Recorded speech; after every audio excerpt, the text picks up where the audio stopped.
Hello everyone, in this episode we talk about pretty much everything, from elections to military operations in this episode of the NationStates Commonwealth of Liberty Weekly News Report.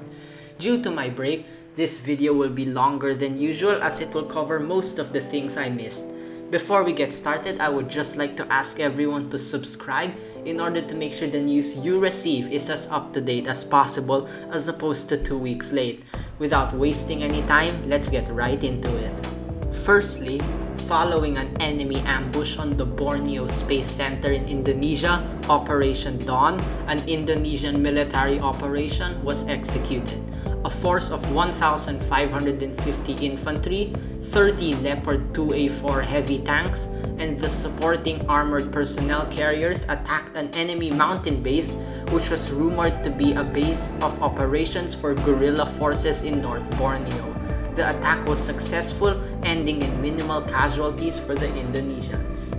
Next, also in Asian military news, French President Emmanuel Macron extended the deployment of the Marie Antoinette Carrier Strike Group following the attack on the Borneo Space Center, which was housing French citizens, scientists, engineers, and rocket scientists at the time. President Macron stated that the fleet must be on standby if French citizens are attacked and if the Indonesians require assistance. In Japanese election news, New Democrat candidate Shinjiro Koizumi won a landslide victory for the prime ministership, ending the term of Shinzo Abe. In one of Prime Minister Koizumi's first acts in office, Japan ended the military government and martial law in North Borneo, restoring civilian government and conducting a partial demilitarization of the area. In French news, Prince Jacques and Princess Charlene, son and princess regent of the departed Prince Albert II, died in a plane crash after their Dassault Falcon 7X private jet nosedived into the ocean while flying to Leonardo da Vinci Fiumicino Airport in Rome. The European Air Safety Agency has begun an investigation into the crash, supported by their French counterparts. Next, the Armed Forces General Command of Indonesia announced that they will be purchasing 2 Mistral-class carriers from France for $800 million. The carriers will be modified to be able to launch F-16 Fighting Falcons, Hawk 200s, and Kai T-50 fighter jets from its decks. The deal offered Indonesia a $200 million discount, as the normal price for 2 Mistral carriers would be around $1 billion. Next, Japanese Prime Minister Koizumi signed an executive order instructing the Ministry of Defense of Japan to double Japanese naval assets in the Sea of Japan in order to, quote, protect Asia from SGRI aggression. Pacifist groups opposed the move, claiming it would provoke the SGRI. Koizumi responded by saying Japan was not attempting to provoke anyone, least of all Russia. In Middle Eastern news, Zahir Khalil was elected Prime Minister of the Republic of Iraq after a vote of no confidence was held against the previous Nasrallah administration. Prime Minister Khalil was confirmed as the new Prime Minister and is a member of the Arab National Union Party of Iraq. Going back to Asian news, Prime Minister Puan Maharani of Indonesia and Prime Minister Shinjiro Koizumi of Japan held a short but fruitful conference at the Tokyo International Airport. The meeting, although short, resulted in Indonesia-Japan cooperation in space, with JAXA lending assistance to the fledgling Indonesian Space Administration. In Chadian Civil War news, $720 million worth of humanitarian aid arrived in Chadian refugee camps in Sudan due to the ongoing Chadian Civil War from Saudi Arabia. Tents, cloth, food, and charcoal were sent by Saudi Arabia, as well as 2,000 Saudi Red Crescent or Red Cross personnel. Meanwhile, in Chadian military operations, the French Air Force conducted a massive barrage of airstrikes on ISFC and AAFC positions, both of whom are militias who broke off from the Chadian government. Over in the Iranian state, the jet carrying Iranian Prime Minister Cipher crashed at the Doha airport while landing. Popular videos of the incident showing the jet striking the ground during landing with its engines catching fire. Prime Minister Cipher survived the crash but died in hospital due to unknown causes, presumably due to injuries from the crash. Moving back to Chad, President al-Shayr of Iraq called for a conference regarding Chad in Baghdad. The SGRI, Germany, France, Egypt, Spain, Bangladesh, and Sudan were invited to the conference, which will be held at the Republican Palace. The United States also joined the Baghdad conference as a co-chair. Following that, Sudan scaled down their Chadian invasion force and reclassified the operation to an intervention. Going back to Iran again, Kobrina Nouri of the Iranian Unification Movement Party won the Iranian snap elections following the death of former Prime Minister Cipher. Prime Minister Nouri was a strong critic of the previous government, believing that Iran should turn towards rapid militarism and take part in the Chadian conflict. Speaking of Chad, SGRI paratroopers and land systems landed in Mondu, Chad, to open up a flank against Lura, another Chadian government breakaway. The SGRI dropped 1,400 paratroopers, as well as deploying 5 K-17 Boomerang infantry fighting vehicles, 5 BTR armored personnel carriers, 5 Kurganet 25 armored personnel carriers, 6 9K-51M multiple launch rocket systems, 10 Kamaz 4x4 wheeled patrol armored personnel carriers, 10 Typhoon VDV 4x4 vehicles armed with 30mm autocannons, 5 T-72 main battle tanks, and 5 K2 Black Panther main battle tanks. The SGRI forces are set to rendezvous at the Mondu airport. Going back to Iraq, the Baghdad conference convened at the Republican Palace not shortly after. The delegates were Nur al-Din Sati of Sudan, Valery Gerasimov of Russia, Herman Berthold of Germany, Mohammad Zaki of Egypt, Masoud bin Moment and Mushoum Alam of Bangladesh, Pierre de Villiers of France, Jacinto Guisado of Spain, and Dominic Raab of Britain.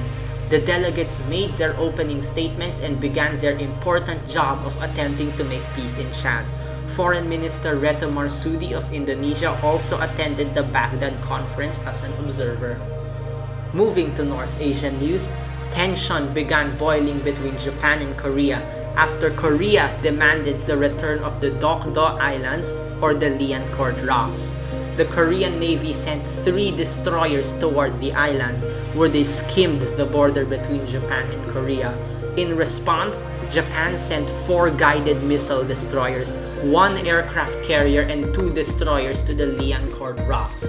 Following that, 4 Korean T-50 Golden Eagles skimmed the boundary again between international airspace and Japanese claimed airspace before turning away. In response, the Japanese Imperial Air Force sent 8 Kawasaki T-4 light attack jets, 8 Mitsubishi F-15J fighter jets, and 8 Mikoyan MiG-29 jets to the Liancourt Rocks. Lastly, Korea lodged a case with the International Court of Justice against Japan. The United Nations ordered Korea and Japan to not engage in any military escalation while peace proceedings are ongoing. Next, the Spanish government announced that it will be withdrawing all troops from Chad for deployment elsewhere. A large naval fleet was also transferred to the so-called Imperial Squadron, whose goals and intent remained unclear for the moment. It was reported that the only major opposition to Spanish colonial ambitions was King Felipe VI, who tragically died 2 years ago due to COVID-19. Spain has also now advertised itself as a benevolent imperial state, describing itself as bringing progress and increased welfare to the nations they occupy.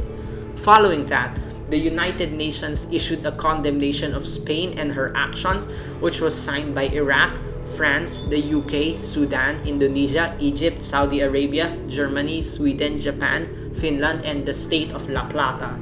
The condemnation called upon the member states to act rapidly to ensure the sovereignty of Equatorial Guinea through whatever means are present to the United Nations General Assembly. Going to Korean news, 2 tragic bombings rocked the capital of Seoul, destroying an entire apartment block and the National Intelligence Service headquarters. Hundreds of people were reported dead, with more missing. World governments released their condolences to the Korean government. During the time of the bombing, the tense relations between Japan and Korea temporarily subsided as Korea mourned the grave loss. In European news, Austrian Chancellor Jörg Haider and Hungarian Prime Minister Imre Ritter announced the commencement of a joint military exercise between the Austrian and Hungarian militaries near the Hungary-Serbia border. Chancellor Haider said the exercises were a test of defense preparedness following the formation of the Austro-Hungarian Commonwealth. Well, more like reformation. An estimated 30,000 troops will be involved in the joint exercises. Next, in a shocking bit of news, the Korean monarchy, yes, the monarchy, staged a coup against their own government. King Dae-shim, backed by his father and eldest brother, supposedly dead on the orders of Park Geun-hye, a former leader of Korea, mobilized pro-monarchist forces against the Korean military. By morning the next day, Korea was nearly under the complete control of pro-monarchist forces. In Middle Eastern news, King Abdullah III of Iraq met with the Jordanian diplomatic envoy to discuss and announce the coming referendum of a possible Iraq-Jordan unification. The envoy met with President al-Shayr, Foreign Minister Moradi, and Prime Minister Khalil of Iraq.